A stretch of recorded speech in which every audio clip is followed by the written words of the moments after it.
Hello and welcome to Creatively Miss Me, Decorating on a Budget. I'm Stephanie and I'm glad you're here. Now, if you've ever felt like your home should be beautiful and work for your actual life you're living right now, then you're on the right channel. Now today, we're taking down the Christmas outside. Now, I know I'm a little late, guys, but I was trying to beat this storm that was coming into Houston. Now, I'm glad I took it down this day because later on that night, oh my goodness, if it was still out there, it'd have blown it down the street somewhere. I'd never been able to find it. That's how bad the storm was that came into Houston that day. Now, I'm taking it down and I'm making it simple. I don't want to put too much for the winter. Just get it simple, get it cleaned up, refreshed, and also to get ready because our next event will be Valentine's Day is our next thing. So I do a little simple Valentine's Day table front porch, and then I have Mardi Gras, and then we have St. Patrick's Day, and I think after that we do spring, and we have Mother's Day, and on and on and on. But I'm excited about the things I'm going to do this year. Now, I'm trying to add to what I already have and not purchase much more. Because if you know, I have a lot of bins in that garage, and I plan on going through them and decluttering them. Some things I haven't used in years and I don't think I'll ever use. So I want to get rid of some of the things that are just taking up space. Now, this flag, this little clip on there always gives me the blues on taking that clip off to put the flag up. Now I'm going to do basic cleaning out here and just to touch bases with you guys and see how everyone is doing and how everybody's going through after this Christmas season. Now I know a lot of us have had a lot of things going on after this Christmas holiday. As for myself, my husband's been in ICU the whole for about a week and a half now, I believe it's been on this video. And I've been really, in a standstill, not taking things down. But he's home today, so that's why I decided to go ahead and edit this video. Now, I'm really trying to be even-minded in a sense. Make sure I take care of him and take her home as well. Sometimes that clashes, but your girl does her best. Now, I am going to be taking off the bells and the gold ornaments off the lanterns and just making them simple and plain for winter. I'm not going to change the mat. I'm doing everything just a basic overall look. So I am going to stop talking and just let you watch me get this porch together.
And I'm scared of lizards, so I know they normally get in that garland.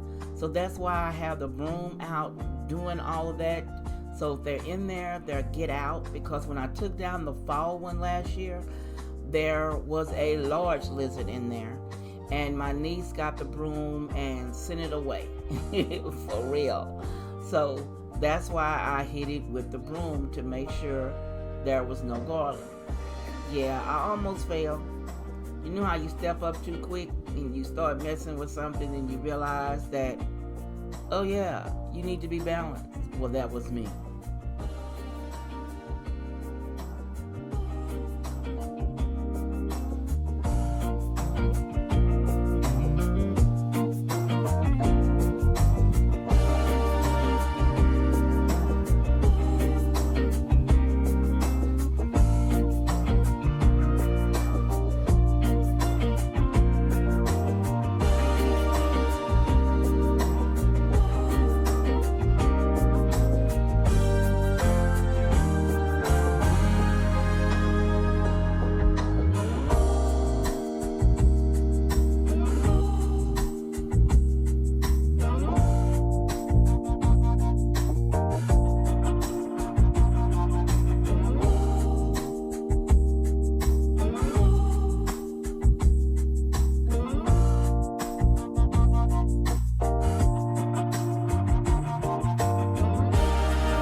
here is the entryway, all clean and ready for visitors, as you may say.